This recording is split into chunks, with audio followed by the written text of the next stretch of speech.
네, 오늘 계속해서 다니엘 네 번째 강해가 되겠습니다. 다니엘 4장 28절에서 37절의 말씀을 저와 함께 교독하겠습니다. 다니엘 4장 28절에서 37절까지 4장 끝절까지입니다. 28절로부터 교독하겠습니다. 이 모든 일이 다 나 느부갓네살 왕에게 임하였느니라.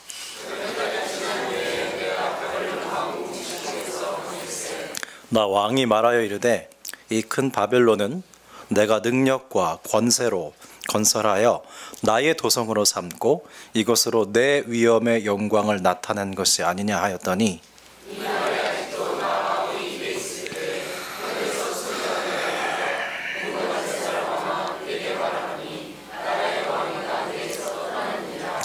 내가 사람에게서 쫓겨나서 들짐승과 함께 살면서 소처럼 풀을 먹을 것이요 이와 같이 7대를 지내서 지극히 높으신 이가 사람의 나라를 다스리시며 자기의 뜻대로 그것을 누구에게든지 주시는 줄을 알기까지 이르리라 하더라.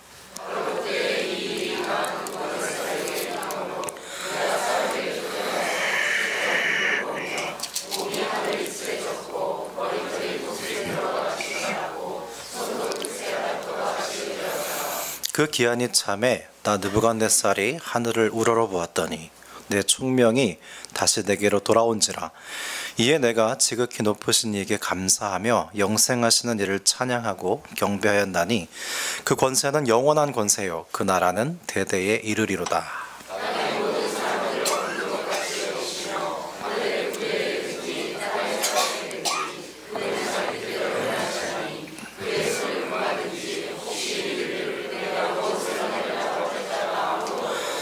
그때에 내 총명이 내게로 돌아왔고 또 내 나라의 영광에 대하여도 내 위엄과 광명이 내게로 돌아왔고 또 나의 모사들과 관원들이 내게 찾아오니 내가 내 나라에서 다시 세움을 받고 또 지극한 위세가 내게 더하였느니라. 그러므로 지금 나 느부갓네살은 하늘의 왕을 찬양하며 칭송하며 경배하노니 그의 일이 다 진실하고 그의 행하심이 의로우심으로 교만하게 행하는 자를 그가 능히 낮추심이라. 아멘. 지난주 주일이 입춘이었습니다. 저는 입춘이 들어갈 잎의 봄춘인 줄 알았거든요. 그러니까 봄에 들어가는 줄 알았는데 그게 아니라 설립자더라고요. 설립자의 봄춘입니다. 다시 말해서 겨울의 한복판에서 봄이 일어났다는 그런 너무나 놀라운 뜻이더라고요. 성경을 읽는 것도 좀 비슷한데요. 성경을 읽는 방법은 우리의 삶을 가지고 성경 안으로 들어가서 성경의 한복판에 우리의 삶을 세우는 겁니다. 거기서 끝이 아니라 성경 말씀을 읽고 나와서요. 성경 말씀을 읽고 성경으로부터 나와서 그 성경 말씀을 우리의 삶 한복판에 세우는 겁니다. 그게 성경 읽기거든요. 그래서 칼바르트라는 신학자가 한 문장으로 이렇게 말했습니다. 한 손에는 성경을, 한 손에는 신문을. 네, 성경을 읽으면서 신문을 보고 신문을 읽으면서 성경을 봐라. 그런 말을 했습니다. 그래서 우리는 성경도 이렇게 보는데요. 설교 말씀 서두에서 저는 그래서 이런 틀을 씁니다. 우리의 삶의 현실을 가지고 말씀 안으로 들어가고요. 그 다음에 말씀의 눈으로 우리의 삶을 조망하면서 나오는 거죠. 눈치채셨습니까? 예, 그렇게 하고 있습니다. 항상. 고래도 가끔은 별을 보기 위해서 수면 위로 나온다고 합니다. 저는 이런 흐름을 영적 자맥질이라고 한번 이름 붙여봤습니다. 말씀 안으로 들어가고 말씀을 가지고 세상으로 들어가고 이런 영적인 자맥질을 우리가 계속 한다고 생각하고요. 그냥 생각 없이 숨가쁘게 살아가는 게 아니라 가끔은 말씀 한 모금을 먹고 말씀 한 끼를 먹고 그러면서 살아가기 위해서 우리는 지금 영적 자맥질을 하기 위해서 이 자리에 모였습니다. 여러분들 환영하고요. 그렇다면 우리 시대를 성경으로 본다면 우리 시대는 어떤 특징을 갖고 있는 것 같습니까? 언제인가부터 우리 사회는 사회에서 맺는 인간관계를 갑과 을로 상정하기 시작했습니다. 어떤 분야든 주도적인 사람이 있고 수동적인 사람이 좀 있기 마련이거든요. 근데 우리는 좀 주도적이고 유리한 입장을 갑이라고 상정하고 끌려가고 수동적으로 지시를 받는 입장을 을이라고 얘기를 했었습니다. 이런 풍자도 있었는데요. 을이 뭐냐? 을 정도가 아니라 병정이다. 막 그렇게 얘기하고 웃기도 했는데요. 그런데 유감스럽게도 갑이라는 영향력이 항상 긍정적이지 않은 경우가 더 많았던 것 같습니다. 그래서 나온 말이 갑질이죠. 그래서 갑질이라는 말 별로 그렇게 좋아하지 않는데요. 뜻은 이렇습니다. 자신들이 가진 특권을 인정해주지 않는 사람들이 나타나잖아요. 그럼 거기에 모욕감을 느끼는 거예요. 그리고 어떻게든 자신의 지위를 이용해서 결국 상대방을 굴복시키는 그런 행동을 갑질이라고 했습니다. 이와 같은 일이 왜 일어나냐면 사람은요, 예외 없이 힘이나 능력이나 특권이 생기잖아요. 그러면 그것과 자기 자신을 동일시합니다. 분리해야 되거든요. 사실은 그 역할만 하고 나와야 되는데 여러분, 우리가 그렇습니다. 돈이 많으면 내 인격도 더불어 올라갔다고 착각하거든요. 어떤 특권이 맡겨졌을 때 내가 그만큼 뛰어난 존재가 됐다고 착각합니다. 우리가 그렇게 연약한 사람들이에요. 주일에 교회에서 주차 봉사하시는 분들하고 한번 대화를 나눠본 적이 있는데요. 좋은 차를 타시는 분들일수록 함부로 주차를 한대요. 그리고 이제 빨리 나가고 싶으니까 빨리 달리는데 속력을 늦춰달라고 이렇게 하면 말을 안 듣는데요. 그러니까 나는 좋은 차를 타는 특권이 있기 때문에 어떤 규칙이나 요구사항을 안 지켜도 된다. 그렇게 생각하는 경우가 있습니다. 우리 인간이 흔히 범하는 실수가 바로 자신의 인격을 자신이 가진 지위와 소유와 같다고 생각하는 경우인데요. 여러분은 어떤 지위와 소유와 특권이 있으십니까? 그 모든 것의 주인이 하나님이시라는 것을 우리가 기억하고 그 특권을 하나님의 뜻에 맞게 써야 하겠습니다. 오늘 본문은요, 다니엘 시대의 슈퍼갑이었던 바벨론 왕 느부갓네살의 두 번째 꿈 이야기입니다. 그가 하나님을 만나고 간증한 내용인데요. 꿈의 내용은 이렇습니다. 어느 날 꿈을 꿨는데 느부갓네살 왕이 그의 꿈에 거대한 나무 한 그루가 등장을 합니다. 그 나무의 높이는요, 하늘에 닿을 만큼 높았습니다.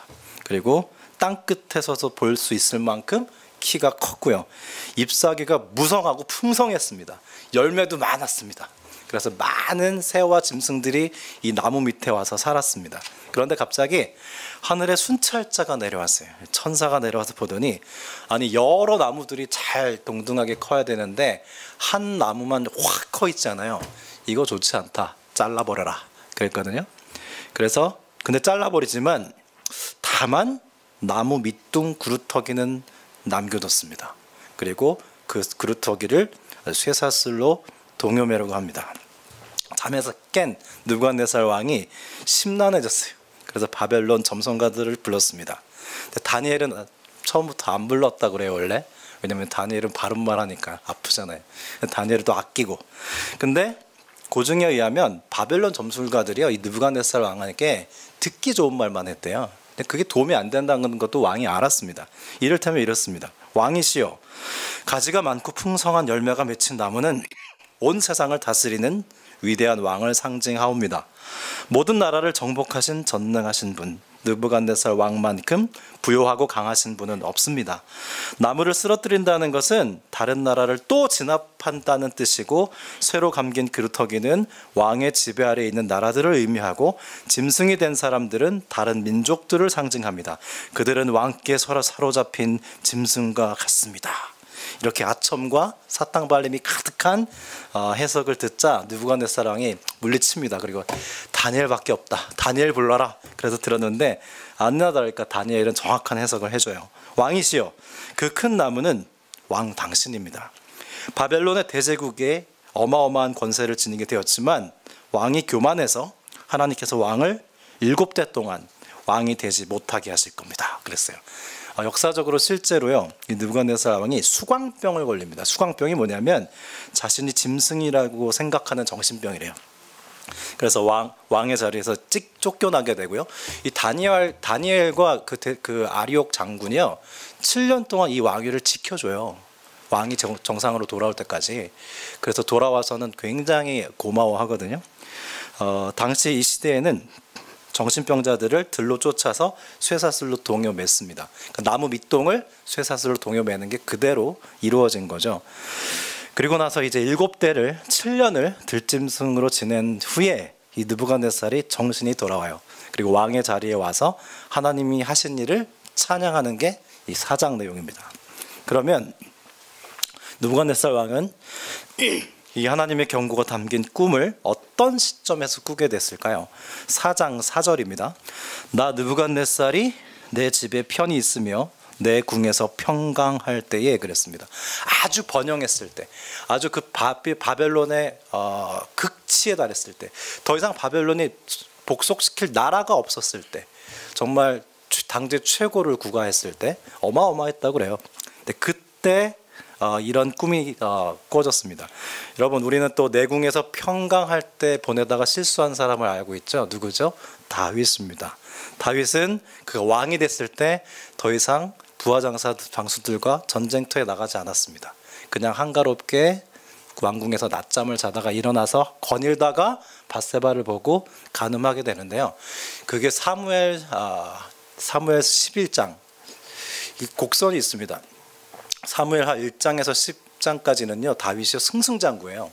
근데 그 왕궁에서 거닐다가 밧세바와 간음한 11장 이후는 완전히 곤두박질 당합니다. 이거는 멈추지가 않아요. 그 다음에 압살롬한테 아들한테 반역당하고 교만의 극치에서 땅으로 떨어뜨리시는데요. 그거는 가속도가 붙더라고요. 그래서 교만은 굉장히 무서운 죄입니다. 느부갓네살도 이방인이지만 교만에 대해서 하나님께서 대단히 처절하게 다루고 있다는 것을 오늘 볼 수 있습니다.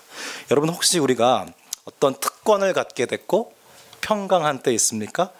그때는 위험한 때입니다. 예. 사람들은요 보통 자신이 잘 못하는 걸로 망하는 일은 없어요. 자신이 잘하고 자신 있는 걸로 망합니다. 정치로 유능한 사람들은 정치로 위태롭게 되는 것을 우리는 늘 보도를 통해 보고 있고요. 싸움에 자신 있는 사람 있잖아요. 싸움으로 몸을 망칩니다. 어떤 의사는요 수술로 유명했는데요, 수술에 자신만만해가지고요 한 번은 별 자신 없이 수술에 임했다가 환자를 죽였어요. 사람은 잘하는 걸로 교만하고 자신 있는 걸로 망하기 마련입니다. 자기가 못하고 자신 없는 걸로 망하거나 실패하는 경우는 없어요. 그래서 잠언 16장 18절은 이렇게 말씀합니다. 교만은 패망의 선봉이요 오만한 마음은 넘어짐의 앞잡이니라. 그래서 어떤 분은 이렇게 얘기도 합니다. 차라리 집안에 좀 어려움도 있고 몸도 좀 아픈 게 낫다. 왜냐하면 적어도 그땐 교만하지 않거든요. 차라리 좀 이렇게 신앙과 연륜이 깊은 분들이 그런 관망을 하죠.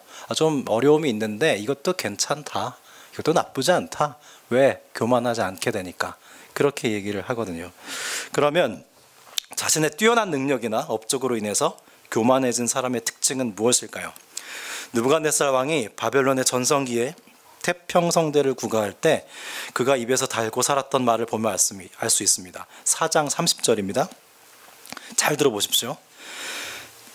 나 왕이 말하여 이르되 이 큰 바벨론은 내가 능력과 권세로 건설하여 나의 도성으로 삼고 이것으로 내 위엄의 영광을 나타낸 것이 아니냐. 이 짧은 구절에 반복되는 말이 있습니다. 3번 반복돼요. 그게 뭐죠? 나예요. 내가 나의 도성, 내 위엄. 그러니까 교만한 사람의 특징은 그 말과 사고방식에 나라는 표현이 대단히 많이 나옵니다. 아주 애기 같죠. 아이들이 자아가 생기면서 나라는 말을 많이 하잖아요. 그러니까 언제나 나의 이야기가 많고 내 입장이 중심이 되고요. 상대방은 배려를 잘하지 못합니다. 여러분, 그리스도인은 어떤 사람이라고 생각하십니까? 언어만 놓고 봤을 때, 사고를 놓고 봤을 때 나를 주로 얘기하는 사람들이 아니에요. 하나님을 주로 얘기하는 사람들이 그리스도인입니다. 그래서 우리 교회 안에서 흔히 들리는 주어가 하나님께서예요. 물론 나를 하나님으로 빗대어서 말하는 잘못도 있지만 우리는 그런 말을 자연스럽게 하지 않습니까? 하나님께서 기뻐하실까요? 이건 하나님의 일이 아닙니까? 하나님이 아마 이렇게 하신 것 같습니다. 우리 그리스도인들의 주어는 하나님이 많아요. 근데 세상 사람들의 주어는 나가 많습니다. 그리고 우리가 아직 성숙하지 못했다면 아직도 나라는 주어가 많이 있을 거예요. 괜찮습니다. 거기서 시작하시면 돼요. 점점 하나님이 내 안에 은혜를 많이 주실수록 우리는 하나님이 하셨습니다.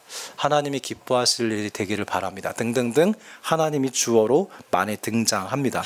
그래서 만일 내 입술에 하나님보다 나라는 주어가 많이 나온다면 혹 돌아보십시오. 내가 지금 교만해져 있지는 않을까? 그렇게 자주 돌아봐야 되고요.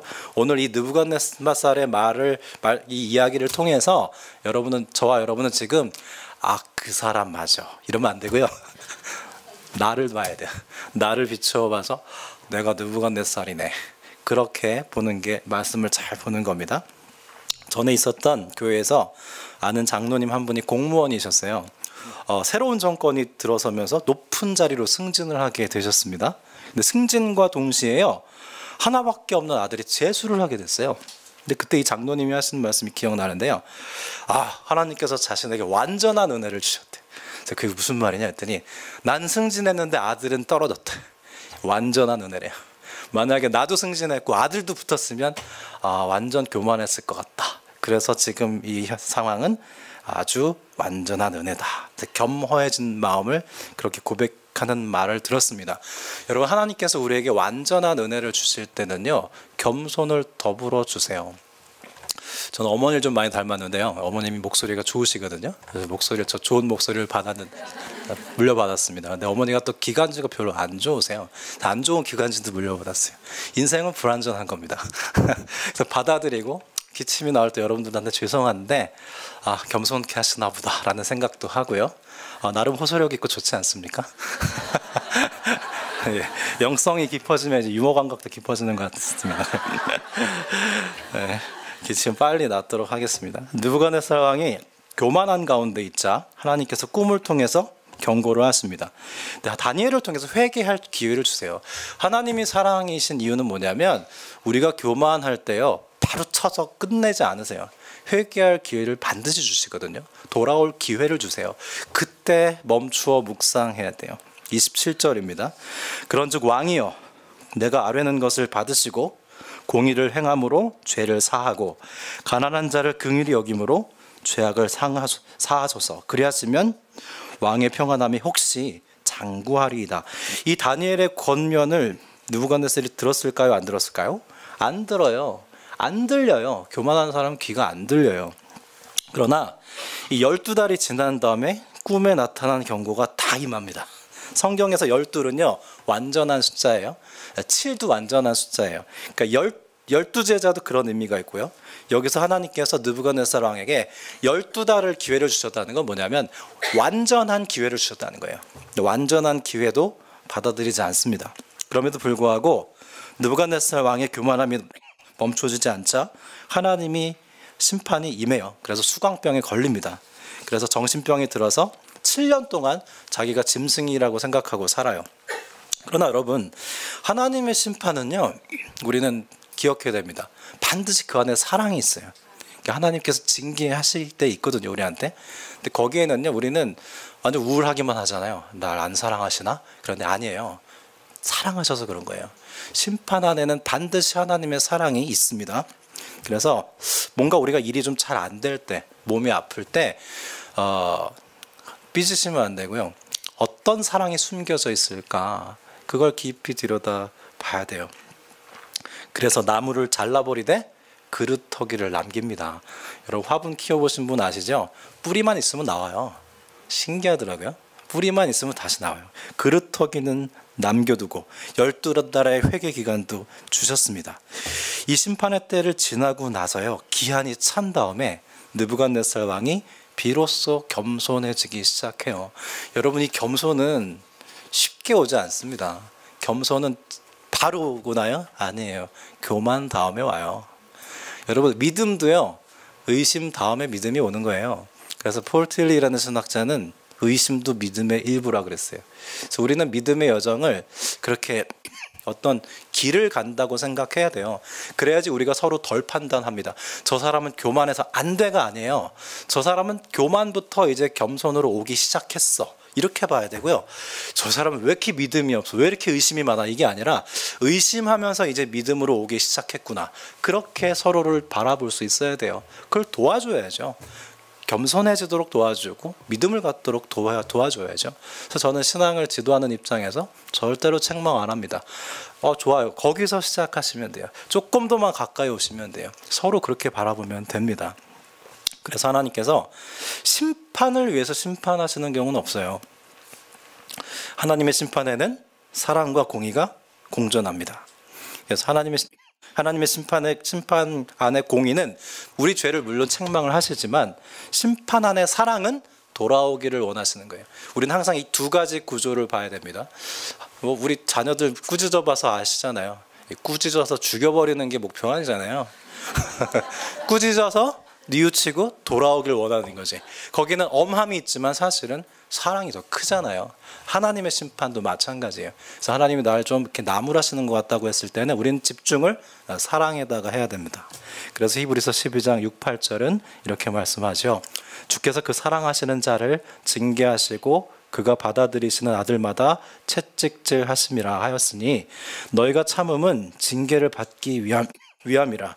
하나님이 아들과 같이 너희를 대우하시나니 어찌 아버지가 징계하는 아들이 있으리요.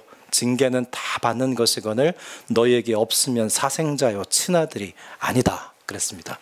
느부갓네살 왕도 이방 왕도 하나님이 사랑하세요. 사장을 읽어보면 이방 왕도 사랑하신다. 나는 얼마나 더 사랑하실까 그런 생각이 들고요. 34절입니다. 그 기한이 참에 나 느부갓네살이 하늘을 우러러 보았더니 그랬어요. 오늘 설교 제목이에요. 하늘을 우러러. 하늘을 우러러 보았더니 내 총명이 내게로 돌아온지라. 그가 짐승일 때였음에도 불구하고 기억했어요. 하늘을 다 내리 깔아보고 있었던 왕인데 이제야 비로소 징계를 받으면서 하늘을 우러러 보게 됐어요. 그때 총명이 돌아왔어요. 여러분 겸손하면 지혜로워요. 교만하면 어리석어져요. 이에 내가 지극히 높으신 이에게 감사하며 영생하시는 이를 찬양하고 경배하였나니 그 권세는 영원한 권세요. 그 나라는 대대에 이르리로다. 이제 느부갓네살이 하늘을 우러러 보게 됩니다. 이전에는 자신이 하늘이라고 생각하고 내려다 보는 교만한 자였자면 이제는 그의 영혼이 낮아졌어요. 그리고 하나님을 비로소 우러러 봅니다. 그의 언어가 어떻게 바뀌었는지 아십니까? 3절을 읽어드리겠습니다. 참으로 크도다 그의 이적이요 참으로 능하도다 그의 놀라운 일이요 그의 나라는 영원한 나라요 그의 통치는 대대에 이르리로다. 주어가 바뀌었죠. 이 사람은 느부갓네살 왕은 내가 능력과 권세로 나의 도성 내 위엄 나를 주어로 삼던 사람이었는데 이제는 그의 언어의 주어가 하나님으로 바뀌었습니다. 여러분 교만이 뭔지 아십니까? 교만은요 하나님을 우러러보지 못하고 나를 우러러보고 다른 사람은 다 내 아래로 내려다보는 것입니다. 기독교 전통에서는요 교만을 가장 무서운 죄로 알았어요. 그래서 어떤 권사님이 3대째 신앙이 있는데 자기가 이렇게 의자에 앉아서 팔짱을 끼고 기도를 했답니다. 근데 그런 자신이 하나님의 임재 앞에서 대단히 교만해 보였대요. 팔짱을 풀고 무릎을 꿇고 기도를 하기 시작했다 그래요. 정말 경건한 사람은 알아요. 교만이 얼마나 파괴적인지. 교만은요 하나님 사랑과 이웃 사랑을 한 방에 날려버려요. 정말 그래요. 그래서 교만해졌다 이건 경고예요. 그건 대단히 빨간 신호를 켜야 됩니다. 비상벨을 울려야 되는 그런 영혼의 상태인 거예요. 다른 죄들이 많거든요. 제가 이제 시리즈로 설교를 하기 때문에 7가지 대죄 시리즈를 할 거예요. 교만, 시기, 질투, 탐욕, 탐색 이 7가지 대죄가 있어요. 그 죄를 알아야 우리가 은혜를 아는데 다른 죄들은요 그냥 인간관계 속에서 촉발이 되는 죄지만 교만은 뭔지 아세요? C.S. 루이스가 이렇게 해요. 교만은 지옥에서 곧장 건너오는 죄래요. 대단히 무서운 죄죠. 교만은 지옥에서 곧장 날아오는 죄예요. 난 사탄의 화살에 맞은 거예요 지금. 지금 여러분 나의 영혼은 하나님을 우러러보는 부분이 더 많습니까? 아니면 내려다보는 부분이 더 많습니까? 우리는 사장 말씀을 통해서 꾸준히 집요하게 내 영혼의 상태를 살펴봐야 돼요. 하나님 제가 교만하지는 않습니까? 다니엘 전반부가 맞춰가고 있는데요. 지금 1장부터 6장이 전반부고 7장부터 12장이 후반부예요. 되게 다릅니다 성격이. 근데 전반부의 주제는 하나님의 주권이에요. 하나님의 주권이 전반부의 다니엘의 주제인데 오늘은 특별히 4장이 하나님의 주권이 하나님을 믿지 않는 이방인에게도 있다는 말씀을 하고 있습니다. 이방인에 의해서 고백되는 신앙 고백은 나름 강력한 목소리를 냅니다. 느부갓네살 왕의 목소리를 한번 들어보시겠습니까? 4장 17절입니다. 이는 순찰자들의 명령대로요 거룩한 자들의 말대로이니 지극히 높으신 이가 사람의 나라를 다스리시며 자기의 뜻대로 그것을 누구에든지 주시며 또 지극히 천한 자를 그 위에 세우시는 줄을 사람들이 알게 하려 함이라 하였느니라. 4장 마지막 절 37절입니다. 그러므로 지금 나 느부갓네살은 하늘의 왕을 찬양하며 칭송하며 경배하노니 그의 일이 다 진실하고 그의 행하심이 의로우심으로 교만하게 행하는 자를 그가 능히 낮추심이라 그랬어요. 여러분, 하나님께서는요 느부갓네살 왕을 높이기도 하시고 낮추기도 하셨습니다. 바벨론의 왕으로 높여주셨어요. 사람은요 하나님이 주신 것만 받을 수 있어요.